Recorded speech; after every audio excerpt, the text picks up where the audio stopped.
आदर, आदाब, अभिनंदन, आभार मेरे सारे झांसी और बुंदेलखंड के भाइयों, बहनों, दोस्तों, आप सबका दो बातें आमने-सामने पर हार्दिक स्वागत है। आज मैं आपके सामने एक क्रांति के ऊपर बात करना चाहता हूँ। जी हाँ, ये बहुत ज़बरदस्त क्रांति है और आजकल बहुत चल रही है। जैसे कि आप जानते हैं, झांसी और बुंदेलखंड के लोगों को नई चीज़ों से अवगत कराना, नया चेंजेस को उनके सामने ला के रख देना और उनको इस चीज़ से पूरी तरह से वाकिफ़ कराना, ये झांसी बाजार के दो बातें आमने सामने का उद्देश्य है, जो मैं पूरा करता हूं और ये प्रोग्राम भी उसी से जुड़ा हुआ है। आपको पहले ये क्लिप देखनी होगी, जिसके बाद आपको क्लियर हो जाएगा मैं कौन सी क्रांति की बात कर रहा हूं। जी हाँ, ये बहुत बड़ी क्रांति, यकीन मानिए। पूरी क्लिप देखिए और वापस मेरे पास आइए। Enjoy your clip.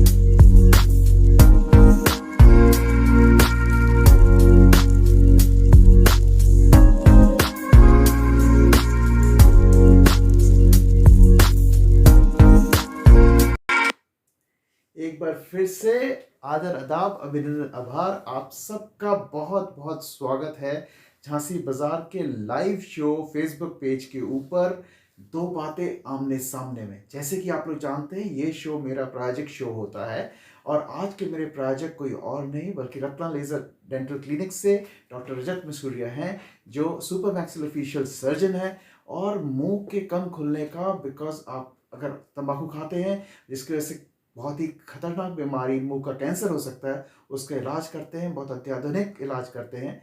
और इसके अलावा डेंटल इम्प्लांट, डेंचर एस्थेटिक्स, आपका उसके अलावा आपका जो भी चीज़ें मसूड़ों से और दांतों से और जबड़ों से रिलेटेड है, आप उनके यहाँ परामर्श ले सकते हैं, उससे निदान पा सकते हैं। इसके अलावा आपको मैं बता दूं, कमला हॉस्पिटल में आ गया है हार्ट का पूरा पूरा डिपार्टमेंट, जहाँ पे बहुत ही वरिष्ठ हार्ट सर्जन डॉक्टर विवेक लांजे, जो नागपुर से आते हैं, वहाँ पे परामर्श देने के लिए आपके लिए हाजिर हैं। हर महीने के पहले रविवार को उनका यहाँ पे आगमन होता है। उसके अलावा उनकी पूरी टीम यहाँ बैठती है। तो आइए अब अपने शो पे आगे चलते हैं। जैसे कि मैंने आपको बताया, एक बहुत ही बड़ी क्रांति है ये ऑटोमोबाइल क्रांति। और मैंने इसे क्यों लिया दो बातें आमने सामने में। दो बातें आमने सामने में इसलिए मेरे को ये लेना था, जैसे कि आप जानते हैं, ये जो शो है ये बेसिकली हमारे झांसी और बुंदेलखंड की जनता के लिए है। और झांसी और बुंदेलखंड की जनता किस तरह से क्या क्या चीज़ें देख रही है, नई चीज़ें जो आ रही है उसको कितना नोटिस कर रही है, मेरा या झांसी बाजार का उद्देश्य ये रहता है कि वो चीज़ ला करके उनके सामने रखूँ। तो अब मैं क्यों कर रहा हूँ इस चीज़ पे विधि विधि आपको बताऊंगा। तो मैं आगे बढ़ता हूँ इस पर, तो आपको समझ में आएगा मैंने इस चीज़ को क्यों लिया। देखिए, एक ज़माना था, आपको हम सबको याद होगा। मैं क्यों ऑटोमोबाइल क्रांति इस चीज़ को बोल रहा हूँ, बिकॉज ये मैं जब छोटा था तब से देख रहा हूँ और आने वाले वक्त में मेरे जो बच्चे हैं इस चीज़ को फील कर रहे हैं। हुआ क्या, जब मैं पैदा हुआ तो कुछ 1974-75 की बात कर रहा हूँ मैं। उस वक्त एक अलग एरा था। उस वक्त जो मोटरसाइकिल्स थी या जो कार्स थी, उस वक्त की जो रोड्स थी, वो सब बहुत डिफरेंट थे। हमारे यहाँ आना जाना सब कुछ आवागमन जो कहलाता है, वो पब्लिक ट्रांसपोर्ट के थ्रू, यानी कि बस ट्रेन पे ज़्यादा निर्भर करता था। और इन दोनों में मैं उन ज़माने की बात कर रहा हूँ जहाँ प्रीमियर पद्मिनी फियाट का ज़माना होता था या हिंदुस्तान एम्बेसडर्स का ज़माना होता था। लोहा लाट गाड़ियां, बहुत वजन, पीछे के व्हील के पीछे के चक्कों में ताकत और आवाज ज्यादा, स्पीड कम, यही गाड़ी की डेफिनेशन होती थी। लेकिन पूरा का पूरा परिवार उस पर चल के जाता था और बहुत सारे फंक्शंस हमें याद होंगे जो मैंने देखे जब बचपन में मैं छोटा था। अपने बड़ों को उस कार की खूब इज्जत होती थी, जिसके पास होता था बड़ा नाम ग्रामी होते थे वो लोग। तो एक दबदबा था उन घरों में जहाँ ये गाड़ियाँ हुआ करती थी। समय बदला, वो लोहा लाट गाड़ियों में रख रखाव का खर्चा कम था और बहुत ज़्यादा बिका करती थी गाड़ियाँ। मुझे आज भी याद है, जब ग्वालियर के एग्जीबिशन से गाड़ियाँ हम लेने जाया करते थे, उन दिनों में ग्वालियर के एग्जीबिशन में गाड़ियाँ बिकती थी, तो उसमें छूट भी मिलती थी और बहुत सारे लोग कई जगह से आते थे वो गाड़ियों को लेने के लिए वहाँ पर। तो एक ज़माना था उन गाड़ियों का। और फिर आया 1985। ना 1985 से ये औद्योगिक क्रांति शुरू होती है जो ऑटोमोबाइल से जुड़ी हुई है। क्यों? क्योंकि तब आती है मारुति 800, एक वो कार, जापानीज़ कार या इंडो जापानीज़ रिलेशनशिप शुरू करने के लिए, इंडो जापानीज़ ऑटोमोबाइल रिलेशनशिप शुरू करने के लिए, जिसने आने वाले वक़्त में पूरा अवगमन का नज़रिया ही बदल दिया सबके सामने। हुआ यूँ कि उन्होंने दिया वो हल्की गाड़ियाँ, जो पुरानी गाड़ी के 10 किलोमीटर पर लीटर, 12 किलोमीटर पर लीटर को बदल के देने लगी 22 किलोमीटर पर लीटर, ऑलमोस्ट डबल। और रोडें भी अच्छी होने लगी। लोग बाग उन गाड़ियों में, मारुति 800 में बाहर सफ़र करने लगे। फ्रंट व्हील यानी आगे की चक्कों में ताकत डालने की वजह से उनका पिकअप और उनकी स्मूथनेस बहुत बढ़ गई। और चूंकि ये सारी की सारी गाड़ियाँ मोनोकॉक पे डिज़ाइन हो रही थी और ऊपर रोड पे नहीं चल रही थी, तो लोगों को बहुत अच्छा लगने लगा। यहाँ से अगर आप देखेंगे, चाहे वो 4 व्हीलर हो या 2 व्हीलर, एक ज़माना ही बदल गया। मैंने खुद, जब मैंने होश संभाला या गाड़ी संभाला या गाड़ी को चलाने का हुनर आया, उससे पहले जब मैं चलाया करता था, मैंने सीखा था अपने पापा के स्कूटर्स इंडिया लिमिटेड एक कंपनी होती थी लखनऊ में, उनका विजय सुपर और विजय डीलक्स आया करता था उससे। उसी दौरान वो वक्त हुआ करते थे बजाज चेतक के, जो ब्लैक में बिकती थी गाड़ी, या बड़े बड़े स्कूटर्स उस वक्त चलते थे, बहुत सारी चीज़ें उसमें प्रिया आती थी, ब्लैक भी हुआ करता था उन गाड़ियों के ऊपर। और साथ में मोटरसाइकिल्स मिलती थी उन दिनों में, राजदूत, जावा, बीएसए, यज़दी और आपका ये रॉयल एनफील्ड। लेकिन जब मारुति आई और इंडो जापानीज कोलैबोरेशंस हुए ऑटोमोबाइल्स को देख करके, तो गाड़ियां आई, होंडा के साथ आई हीरो, तो हीरो के साथ आई होंडा जापान की, एस्कॉर्ट्स के साथ आई थी यामाहा जापान की, टीवीएस इंडिया के साथ आई थी सुजुकी जापान की, और बजाज के साथ आई थी कावासाकी जापान की। और इन गाड़ियों ने डेफिनेशन ही बदल दी। उसका रीज़न था, गाड़ियाँ हल्की थी, गाड़ियों का रखरखाव अच्छा था, जापानीज अपनी क्वालिटी के लिए जाने जाते थे, इसलिए बहुत अच्छी क्वालिटी पे वो गाड़ियाँ बनाते थे। जहाँ रस्टिंग की संभावना है, जैसे अगर आप फिएट पद्मिनी में देखें, रस्टिंग आ जाती थी नीचे, एम्बेसडर्स में देखें कार का रंग उखड़ जाता था और रस्टिंग हो जाया करती थी। अगर आप पुरानी एनफील्ड को उठा के देखें तो उसमें पेज पे रस्टिंग आ जाया करती थी। जावा और राजदूत में वाइब्रेशंस बहुत होते थे, इतना ज़्यादा यज़दी में वाइब्रेशन होता था। हर चीज़ का ना, कहीं बुश कट रहा है, कहीं रबड़ कट रही है। इसके मुकाबले बहुत भारी गाड़ियाँ थीं, एवरेज था 30-30 किलोमीटर का। जब ये इंडो जापानीज गाड़ियाँ आई, इनके पार्ट्स एंड कंपोनेंट्स सस्ते थे, गाड़ियाँ बहुत हल्की थी, जिन्हें चलाना बहुत आसान था। 100 सीसी की गाड़ियाँ थी, इसलिए एवरेज दिया करती थी 80 किलोमीटर पर लीटर, 90 किलोमीटर पर लीटर, और उन दिनों पेट्रोल के भाव बढ़ रहे थे। अब आप समझ रहे होंगे कि मैं इसे क्यों क्रांति बोलता हूँ। जी हाँ, ये क्रांति यहाँ नहीं रुक जाती, ये क्रांति बहुत आगे जाती है। तो वो जो 250 सीसी, 350 सीसी की मोटरसाइकिलें, एनफील्ड वगैरह उस वक्त चलती थी, जिनका मेंटेनेंस नहीं कर पाया करते थे, जेब पे बहुत खर्चा आता था, लोग बाग लंबे लंबे सफ़र नहीं कर पाते थे, वो सब इंडो जापानीज ऑटोमोबाइल रेवोल्यूशन आने की वजह से सब का सब बदल गया। और हमने फिर गाड़ियाँ देखी, जब आखिरी गाड़ियाँ जो बजाज से, जो हिंदुस्तान मोटर्स की और जो फिएट की आई है, प्रीमियर पद्मिनी की आई, जो मैं कहूँगा प्रीमियर ऑटोमोबाइल लिमिटेड की, वो थी 118 एनी और कॉन्टेसा। लेकिन ज़माना साहब बहुत बदल गया था। ये लोग बड़ी गाड़ियाँ बना रहे थे जिसमें स्मूथनेस थी, कंफर्ट था, लग्जरी थी, लेकिन पेट्रोल हो रहा था महंगा। और मैंने, चूंकि याद है मुझे, मैंने पेट्रोल जब डलवाया डैड की गाड़ी में, जब मैं चलाता था 8 रुपये लीटर से, आज हम 100 रुपये लीटर के आसपास का पेट्रोल डलवाते हैं। तो इसमें समझ लीजिए कितना ज़्यादा लोगों को पिंच हुआ होगा, कितना ज़्यादा लोगों ने सोचा होगा 10 बार गाड़ियाँ लेने के चक्कर में। लेकिन गाड़ियाँ तो ज़रूरी थी, घर के काम के लिए, जाने आने के लिए गाड़ियों को तो आना ही था। इन गाड़ियों ने, जापानीज गाड़ियाँ आने की वजह से लोगों को बहुत रिलीफ मिला। बजाज के स्कूटर्स आए, उन्होंने नई टेक्नोलॉजी लेकर के आए, तो उनका 35-40 किलोमीटर पर लीटर का एवरेज था। वहीं जब काइनेटिक होंडा आया, वो 55-60 किलोमीटर पर लीटर का एवरेज देने लगा। चीज़ें चेंज होने लगी, गियर से non gear, motorcycle heavy heavy 250 CC, 350 CC से अब 100 सीसी, 125 सीसी, 100 सीसी उनकी मोटरसाइकिल्स आ रही थी। और एवरेज आ रहा था जो उनकी गाड़ी आती थी उससे 2 गुना। अगर ये 35 दे रहे हैं तो 75-80 दे रहे हैं, 85 दे रहे हैं। इसके साथ साथ जो क्वालिटी वो देते थे, जिसमें रबर का चलना हुआ, या कोई पार्ट्स का रिलायबिलिटी और ड्यूरेबिलिटी हुई, या फिर ये कह लीजिए जंक नहीं लगा करती थी उनके किसी पार्ट्स के ऊपर। लगभग 60-60, 70-70 किलोमीटर जो अपने विलेजेस से आया करते थे, उनका आना जाना तो इन्हीं मोटरसाइकिल्स पे शुरू हो गया।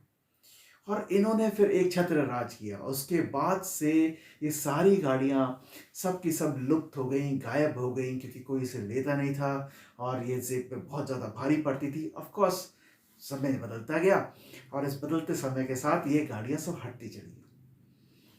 ऐसी पद्मिनी हट गई, 118 एनी हट गई, और ऐसी लग्जरी की दूसरी डेफिनेशन जो कॉन्टेसा थी वो भी हट गई।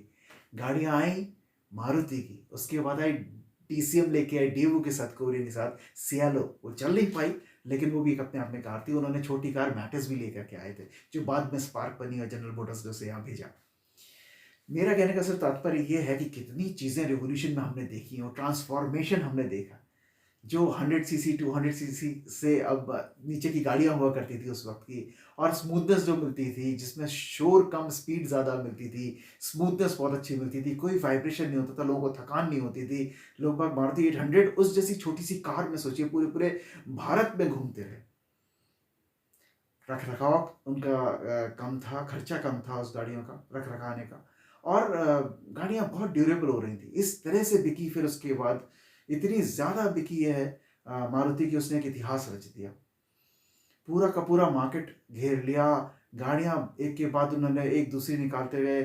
800 के बाद उन्होंने जेन निकाला, वो उनका बहुत अच्छा गया। उसके बाद उन्होंने वैगन आर निकाला, तब से वैगन आर आज तक हिट है। उसके बाद उन्होंने एस्टीम निकाली थी 1000 सीसी की, फिर उन्होंने एस्टीम 1.3 बनाई, और उसके बाद तो उन्होंने एक बढ़िया प्रोडक्ट एक के बाद एक बढ़िया प्रोडक्ट देकर के पूरी तरह से भारतीय बाजार, भारतीय लोगों को सेटिस्फाई कर दिया और बहुत बड़ा मार्केट शेयर में गिरा।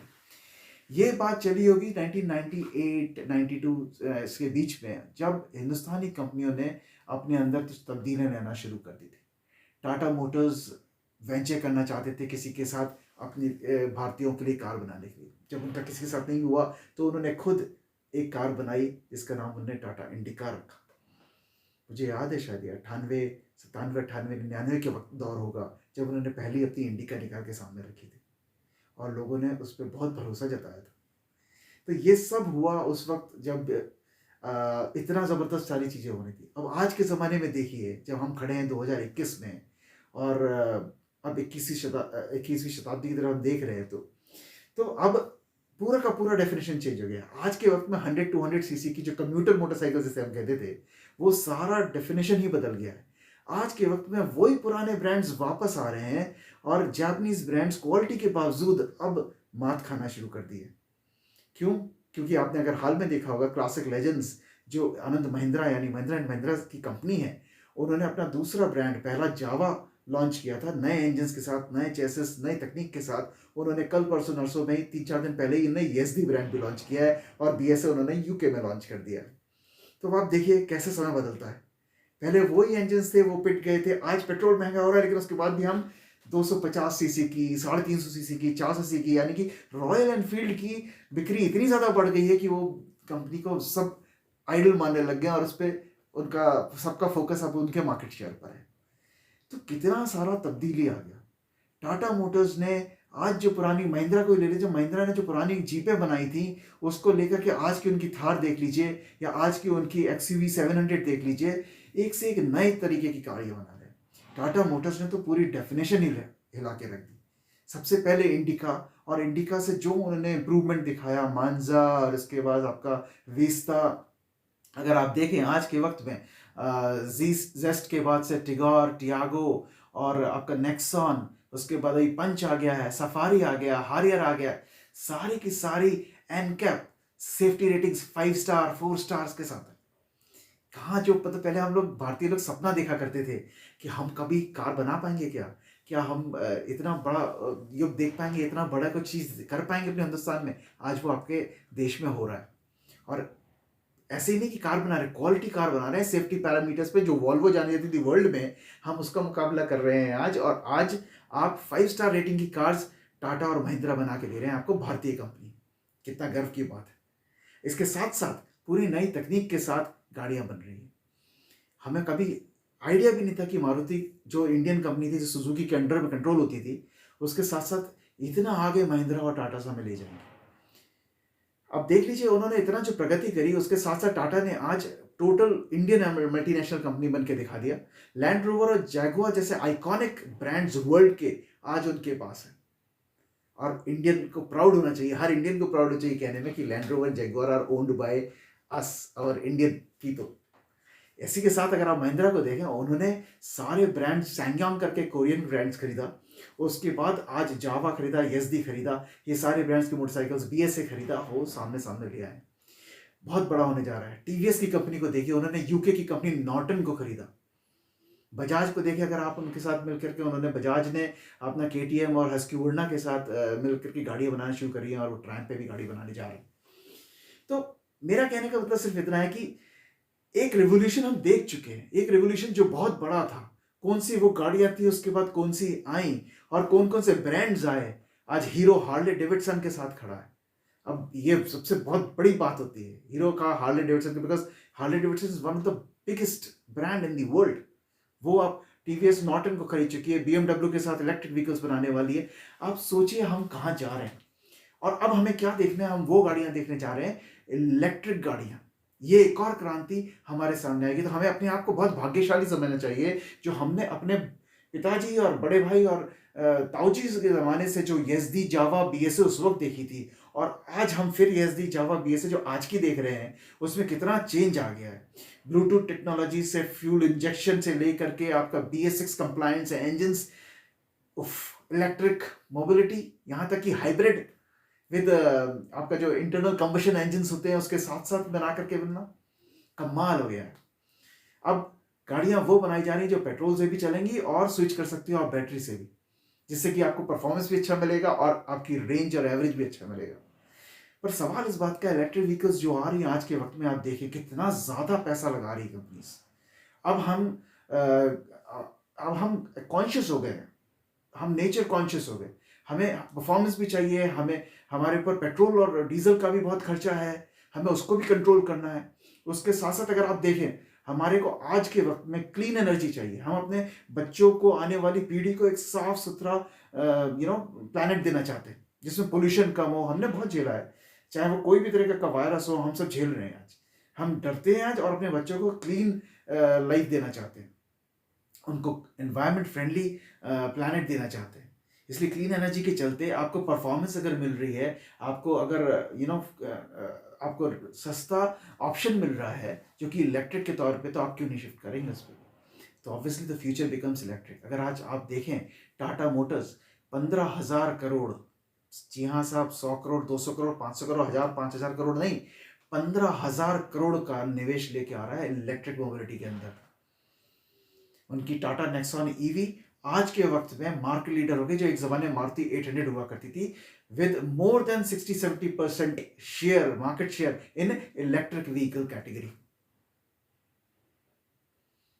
तो आप समझ रहे हैं आप किस तरफ जा रहे हैं। हमें बहुत सुनहरे भविष्य की तरफ जा रहे हैं। हम कनेक्टेड कार्स की बात कर रहे हैं, हम नेविगेशन कार्स की बात कर रहे हैं, हम वॉइस कमांड्स कार्स की बात कर रहे हैं, हम एक बहुत ही नई तकनीक की बात कर रहे हैं। और हमें खुशनसीब हैं, हमें अपने आप को खुशनसीब समझना चाहिए कि हमने वो ज़माने से लेकर अभी हम आगे का ज़माना, जब हमारे बच्चे बड़े होंगे तब भी हम देख रहे होंगे क्या क्या चीज़ें नहीं आने वाली। तो तैयार हो जाइए, गियर अप कर लीजिए अपने आप को, बिकॉज अब आप चलाने वाले हैं जिसमें आवाज़ नहीं आएगी व्रूम व्रूम की, अब सिर्फ गाड़ी दौड़ेगी। पहले मेरे दिमाग में डाउट था कि जो इलेक्ट्रिक व्हीकल्स बन रही हैं, क्या उनके अंदर इतनी पावर होगी जो आपकी और गाड़ियों में होती है, जो आज के इंटरनल कंबशन इंजन्स के ऊपर है। तो मैंने यकीन नहीं मानेंगे, अगर आप देखेंगे ड्रैग रेसेस वगैरह यूट्यूब वगैरह चैनल्स पे, तो आपको बहुत सारे ऐसे ड्रैग रेस मिलेगी जो नेक्सॉन ईवी के साथ की हुई हैं, और नेक्सॉन ईवी ने ज़्यादातर कारों को जो पेट्रोल या डीजल से चलती थी उनको हराया। तो यानी परफॉर्मेंस के माध्यम में देखा जाए तो हम किसी तरह से भी कम नहीं। अगर आप आने वाले जो गाड़ियां बन रही हैं या जो अभी गाड़ियां आई, रिवॉल्ट की मोटरसाइकिल है, उसकी स्पीड देखिए आप, उसकी रेंज देखिए आप, कुछ नहीं तो बेयर मिनिमम 80 किलोमीटर से लेकर 150 किलोमीटर तक की रेंज दे रही है, और 125 किलोमीटर पर आवर की स्पीड भी दे रही। अभी जो मैंने सुना है, जो बहुत ही ज़बरदस्त परफॉर्मेंस अल्ट्रा वायलेट मोटरसाइकिल लेके आ रहे हैं अपनी इलेक्ट्रॉनिक, वो तो कमाल है। रेंज के साथ साथ जो पावर वो दे करके आएंगे, उसमें कई सारी आपकी केटीएम्स और हस्क्यूवर्नास और आपके कैफे कॉन्टिनेंटल्स ऑफ रॉयल एनफील्ड सब पीछे रह जाने वाली हैं, वो परफॉर्मेंस उस मोटरसाइकिल्स में। तो हम बहुत एक अच्छा युग को देखने वाले हैं आने वाले वक्त में। आज के वक्त में हमारी जो गाड़ियां देने वाली कंपनी, बजाज ने अपना इलेक्ट्रिक में चेतक निकाला है, टीवीएस ने अपना इलेक्ट्रिक में iQube दिया है, ये भी टू व्हीलर्स जो हैं इलेक्ट्रिक पे स्विच कर रहे हैं। महिंद्रा ने खुद 4,000 करोड़ का निवेश उसमें करने को बोला है इलेक्ट्रिक व्हीकल्स में, और उनकी आने वाले वक्त में आप बहुत जल्दी EKUV, जो KUV 100 आती थी, उसको आप इलेक्ट्रिक वर्जन में देखने वाले हैं। बहुत जल्द वो लॉन्च कर देंगे उसमें। उनकी XUV 300 भी उसमें आएगी, उस कैटेगरी में आएगी, नेक्सॉन की तरीके से। तो मेरा कहने का मतलब यह है, आज ही के वक्त में अगर आप देखें नेक्सॉन जो है या टिगोर जो है, उन दोनों की 300 किलोमीटर्स की ऊपर की रेंज है और परफॉर्मेंस में कोई कमी नहीं है। स्पोर्ट्स ड्राइव जैसे मोड है उनकी इसमें। तो एक क्रांति तो है, हमने देख ली, और एक क्रांति अब हम देखने जा रहे हैं। आज आप देखें कितनी सारी कंपनीज हैं जो बना रही हैं स्कूटर्स, जिसमें आपके टू व्हीलर्स में हीरो इलेक्ट्रिक है, अथर है, सिंपल एनर्जी है, ओला है, आपका ये रिवोल्ट हो गया, फिर आपका ये रिवोल्ट के साथ साथ आपका जो चीज़ आती है बजाज की हो गई, TVS हो गई, और बहुत सारी कंपनी आपकी, अभी मैंने सुना है बाउंस इन्फिनिटी, वो कंपनी आ गई, और बहुत सारे स्टार्टअप्स हैं जो इस पे रिसर्च कर रहे हैं, और एक बहुत बढ़िया रेंज सिंगल चार्ज के साथ साथ आपको एक अच्छी परफॉर्मेंस मिले, उस सब पे भी ध्यान दे रही है। वो गाड़ियां नहीं है जिसमें सिर्फ रजिस्ट्रेशन कराने की जरूरत नहीं है, हेलमेट पहनने की जरूरत नहीं है, आप अपने कॉलोनी में घुमाते रहिए, कॉलोनी से सब्जी लेकर के आ जाइए बगैर के मार्केट से, नहीं है। ये गाड़ियां तो रेंज में चलने वाली है। We are talking here Nexon EV, जिससे लोग आज के वक्त में रोहतांग, लेह लद्दाख ऐसी जगहों पे जा रहे हैं। और आप देखिए पेट्रोल पंप जिस तरह से बने थे, उसी तरह से इलेक्ट्रिक चार्जिंग के स्टेशंस लग रहे हैं। बहुत तेजी से काम चल रहा है और बहुत तेजी से ये चीज होने वाली है।